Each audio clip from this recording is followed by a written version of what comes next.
बिस्मिल्लाहिर्रहमानिर्रहीम। अस्सलाम वालेकुम।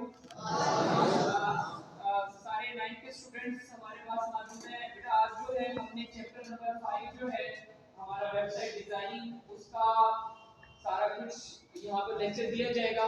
तो थोड़ा सा बेसिक्स आप लोग पढ़ चुके हैं, मैं रिवीजन करवा देता हूँ। क्वेश्चन आंसर आप लोग के कोई हो तो वो आप लोग साथ साथ कर दीजिएगा। क्लास डिस्टर्ब ना हो, लॉजिकल क्वेश्चन हो, जब बहुत ज्यादा इशू लग रहा हो कि अभी थोड़ा डिस्कस होना चाहिए तो वो कर लीजिएगा, अदरवाइज हमारा जो मोमेंटम है वो स्टार्ट है। तो इसकी आप लोग से वेबसाइट शेयर की गई थी पहले W3 स्कूल्स के नाम से। इसमें हमारे सारे वेबसाइट के टूल्स डिस्कस हो रहे हैं, जिसमें हमारा जो कोर्स का हिस्सा है वो HTML है। HTML का बेसिक इंट्रोडक्शन से लेकर ये एडवांस लेवल के सारे लेक्चर यहाँ पर इस वेबसाइट पर अपलोड हैं। आप लोग को जो टॉपिक हो आप लोग यहाँ से सर्च करके इसे देख सकते हैं। उसके बाद CSS, जावास्क्रिप्ट, SQL, पाइथन, जावा, ये ढेर सारी एडवांस लैंग्वेजेस है वेब डेवलपमेंट के लिहाज से। जब आप अपने कोर्स का हिस्सा कंप्लीट कर लें तो आप उन्हें भी पढ़ सकते हैं। तो अब बिना टाइम ज़ाया किए अपना स्टार्ट करते हैं लेक्चर। उसमें ये है कि अगर HTML के इंट्रोडक्शन की बात की जाए तो सबसे पहले जो है इसका आपको बेटा फुल फॉर्म पता होनी चाहिए, जैसा कि ये मैं यहाँ पे डार्क कर रहा हूँ, नजर सबको आ रहा है ठीक से? HTML स्टैंड्स फॉर HTML की जो फुल फॉर्म है वो होती है हमारी हाइपरटेक्स्ट मार्कअप लैंग्वेज। जैसे कि कहा जाता है ये कोडिंग प्रोग्रामिंग लैंग्वेज नहीं है, this is called markup language, जो अट्रैक्टिव किस्म के वेब पेजेस बनाने के लिए इस्तेमाल होती है। वेब पेजेस हमारे क्या होते हैं? वेब पेजेस जो है जब इकट्ठे हो जाते हैं तो वो collection of web pages is called website. हमने मोस्टली जो है वेबसाइट का नाम सुना है, लेकिन जो है यहाँ पर वेब पेज का नाम आ रहा है कि ये creating HTML is the standard markup language for creating web pages. Web pages की बात हो रही है तो वेब पेज बनाएंगे जब हम, तो ये जब कलेक्शन ऑफ वेब पेजेस होते हैं टेक्स्ट बनाएंगे, जिसमें एक हमारा हेडर होता है, उसमें बॉडी पार्ट होता है और फूटर होता है। HTML consist of series of elements, जिसमें हम काफी सारे एलिमेंट्स को लिख सकते हैं। एलिमेंट्स की अगर बात की जाए तो दो टैग्स के दरमियान चीज लिखी जाती है, उसे हम लोग एलिमेंट बोलते हैं। और HTML टैग्स का browser how to display the content, आपका जो कंटेंट है बेसिकली जो आप दिखाना चाह रहे हैं यूजर्स को, वो हमारा HTML में डिजाइन होता है। HTML में हमारे काफी सारे टैग्स यूज होते हैं। उन टैग्स को हम एक एक करके डेस्कटॉप को छोड़ के आपने अपने कंप्यूटर के अंदर कोई भी ड्राइव में एक वेबसाइट प्रैक्टिस के नाम से या वेब होमवर्क के नाम से एक फोल्डर बना लेना है, फोल्डर क्रिएट करना है जाता है। फोल्डर एक ड्रास की तरह होता है, कंप्यूटर में ढेर सारे ड्रास आप लोग अपने नाम से अपने सब्जेक्ट के नाम से बना सकते हैं। तो ये मैंने एक वेब प्रैक्टिस के नाम से एक ड्रास बनाया है, अगर हम लोग इसे खोलें तो उसके अंदर जो है बेटा कुछ पिक्चर्स रखी है, क्योंकि आज हम ये पिक्चर्स भी अपलोड करेंगे। स्कूल की एक वेबसाइट बनाने की भी कोशिश करेंगे कि विंडो का एक पार्ट होता है नोटपैड, हम लोग नोटपैड ओपन करेंगे, यहाँ पर इस फाइल का नाम देंगे इंडेक्स। इंडेक्स जो है जब यहाँ काफी सारे वेब पेजेस बन जाएंगे तो इंडेक्स जो है ब्राउज़र सबसे पहले इंडेक्स फाइल को सर्च करता है। आप लोग ने इसका नाम रीनेम कर देना है इंडेक्स, और इसे वेब पेज बनाने के लिए आपने इसकी जो एक्सटेंशन है वो चेंज कर देंगे HTML करके।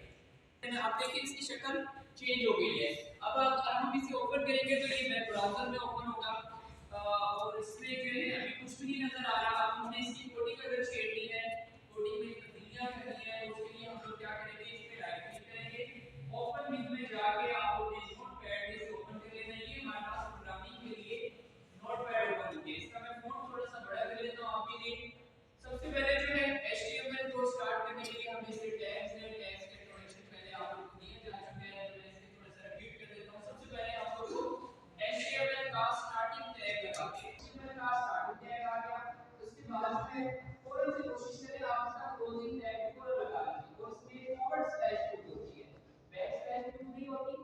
There is difference between back slash and forward slash. तो बैक स्लैश की वर्किंग और है, फॉरवर्ड की और है, तो आपने यहां पे फॉरवर्ड स्लैश लगा दिया। हेड आगे हेड के टैग को भी आप लोग फौरन से ओपन करके फौरन से इसे क्लोज कर लेंगे। हेड के टैग के अंदर हम लोग टाइटल अपने पेज का लगाएंगे, जैसे कि जो है हम लोग टाइटल का टैग यूज करते हैं, या तो सारे स्मॉल में लिखें या कैपिटल में लिखें, कोशिश कीजिएगा स्टैंडर्ड एक रखना है। टाइटल का टैग ओपन हुआ, टाइटल का टैग यहाँ पर फौरन से क्लोज कर लिया आपने। मैं कॉपी पेस्ट यूज कर रहा हूं, आप लोग ट्राई भी कर सकते हैं कॉपी पेस्ट से, ये है कि काम ज़्यादा स्पीड अप हो जाता है। तो इसकी शॉर्टकट कीज जो है कंट्रोल सी होता है, आपने इसे सिलेक्ट किया, राइट क्लिक करेंगे, ये हमारे पास कॉपी और ये पेस्ट का ऑप्शन आ रहा है, आपने इसे कॉपी किया, दोबारा इसे अगर मैं यहाँ पर आके क्लिक करके पेस्ट करता हूँ तो देखिए सेम लाइन वही आ गई। इससे है कि आपका टाइम जो है वो सेव हो जाता है।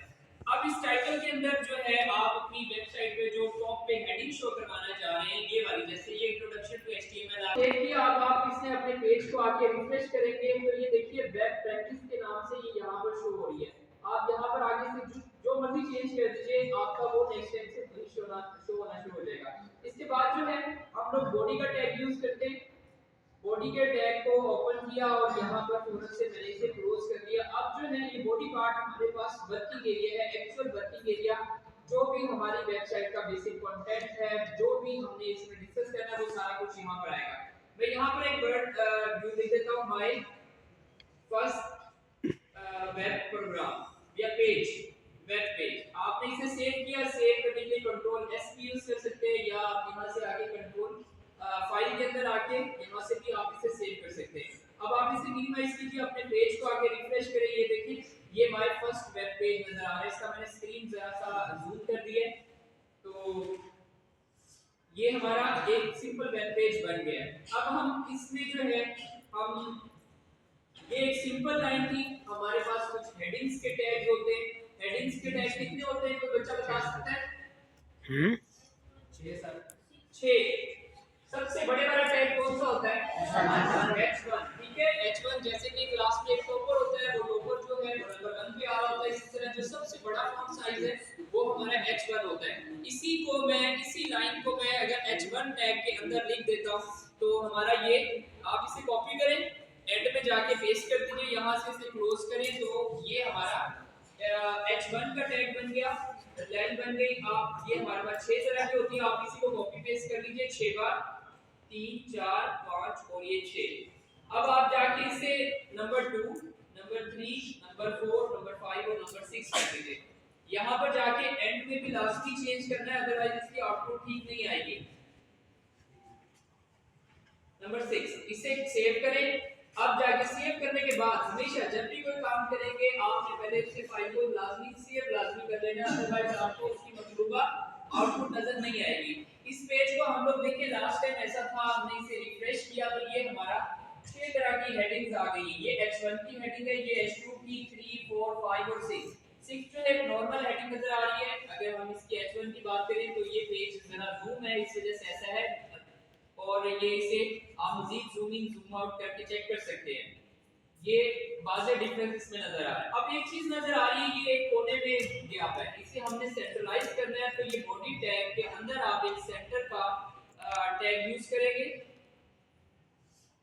आप जो है इसे कॉपी कर लें और ये बॉडी यहाँ पर बॉडी टैग के ऊपर इसे पेस्ट कर देना है। इससे ये क्लोजिंग टैग है, क्लोजिंग टैग के लिए फॉरवर्ड स्लैश यूज होती है। अब हम इसे अपने पेज को आगे रिफ्रेश करेंगे, ये देखिए ये सेंट्रलाइज हो गई सारी चीजें। प्यारी लग रही है देखने में? ठीक है, ये सारी बेटा आपने चीजें अभी सीख रहे हैं। आपने अपनी मतलूबा चीज, अगर आपको वेब पेज से सेंट्रलाइज करने की रिक्वायरमेंट नहीं है तो आप नहीं करेंगे, अदरवाइज करनी है तो आपको उसका टैग लाजमी पता होना चाहिए।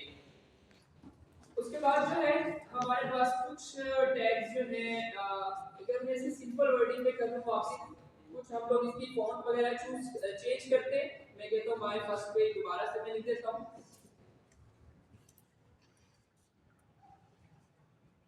हमारे पास 3 तरह के टैग्स हम लोग पढ़ने जा रहे हैं, जो एक आता है बोल्ड करने के लिए, दूसरा आता है इटैलिक करने के लिए, तीसरा आता है अंडरलाइन करने के लिए। जैसे कि नाम से जाहिर है BOLD, तो बोल्ड का टैग जो है वो पहले वाला जो उसका कैरेक्टर है B, उससे स्टार्ट होगा।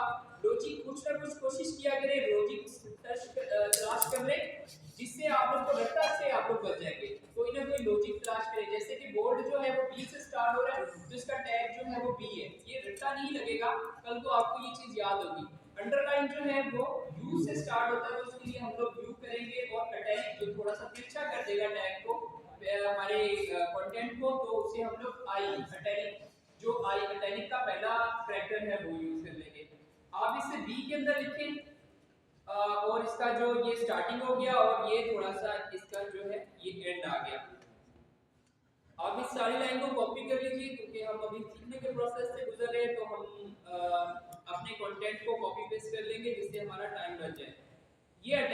गया बेटा ये लास्ट जो थर्ड है हमारा, इसमें मैं यूज कर रहा हूं अंडरलाइन को।